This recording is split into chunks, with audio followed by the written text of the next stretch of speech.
ನೇಚರನ್ನು ನಾವು ಡೆವಲಪ್ಮೆಂಟಿನ ಹೆಸರಿನಲ್ಲಿ ನಾಶ ಮಾಡಿಬಿಟ್ಟು ಅಭಿವೃದ್ಧಿ ಎನ್ನುವ ಒಂದು ಪಟ್ಟವನ್ನು ಕಟ್ಟಿ ಉದ್ಯೋಗ ಎನ್ನುವ ಒಂದು ಮಾರುಕಟ್ಟೆಯನ್ನು ಸೃಷ್ಟಿಸಿ ನಾವು ಬಹಳಷ್ಟು ಅನಾಹುತವನ್ನು ನಮ್ಮ ಮೇಲೆ ನಾವು ಹೇರಿಕೊಂಡು ಬಿಟ್ಟಿದ್ದೇವೆ.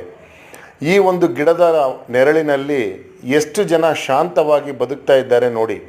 ಈಗ 40-42 ಡಿಗ್ರಿ ಬಿಸಿಲಿನಲ್ಲಿ ಯಾವುದೇ AC ಅಥವಾ ಫ್ಯಾನು ಕೂಲರ್ ಇಲ್ಲದೆ ಜನ ಆ ನೆರಳಿನ ಊಟವನ್ನು ಶಾಂತವಾಗಿ ಅನುಭವಿಸುತ್ತಾ ಇದ್ದಾರೆ. ಅದೇ ಆ ಬಸ್ಸುಗಳಲ್ಲಿ ಏರ್ತಕ್ಕಂಥ ನಮ್ಮ ಸಹಪಾಠಿಗಳು, ಅಕ್ಕ ತಂಗಿಯರು, ಅವರು ಅನುಭವಿಸತಕ್ಕಂಥ ಕಷ್ಟ, ನರಕ ಯಾತನೆ, ಅಭಿವೃದ್ಧಿಯಲ್ಲಿ ನೀವು ನೋಡಿ ಯಾವುದು ಬೇಕು ನೀವು ನಿರ್ಧಾರ ಮಾಡಬಹುದು.